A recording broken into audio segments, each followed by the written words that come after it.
June 12న Kuwait మాంగఫ్ super మార్కెట్లో జరిగిన అగ్ని ప్రమాదంలో మరణించిన జిల్లాకు చెందిన 2 వ్యక్తుల కుటుంబాలకు విదేశీ వ్యవహారాల చొరవతో ఒక్కొక్కరికి 12,64,000 రూపాయల చొప్పున పరిహారాన్ని అందజేయడం జరిగిందని జిల్లా కలెక్టర్ పి ప్రశాంతి తెలిపారు. కలెక్టర్ ఛాంబర్లో బాధిత కుటుంబ సభ్యులకు 12.64 లక్షల రూపాయల చెక్కులను కలెక్టర్ అందజేశారు. ఈ సందర్భంగా కలెక్టర్ పి ప్రశాంతి జూన్ 12వ తేదీన కువైట్ మాంగఫ్ సూపర్ మార్కెట్లో జరిగిన భారీ అగ్ని ప్రమాదంలో పెరవలి మండలం అన్నవరపాడుకు చెందిన మృతుడు మీసాల ఈశ్వరుడు, సతీమణి మీసాల చిట్టికాసులకు, కండవల్లికి చెందిన మృతుడు ముల్లేటి సత్యనారాయణ, సతీమణి ముల్లేటి అనంతలక్ష్ములకు ఒక్కొక్కరికి 12,64,000 రూపాయల చొప్పున 25,28,000 రూపాయల చెక్కుల రూపంలో అందజేయడం జరిగింది.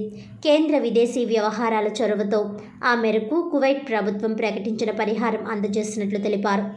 ఉపాధి కోసం కువైట్కు వెళ్లి అగ్ని ప్రమాదంలో 2 మరణించడం దురదృష్టకరమని వారి కుటుంబ సభ్యులకు కలెక్టర్ ప్రశాంతి ప్రగాఢ సానుభూతి వ్యక్తం చేశారు.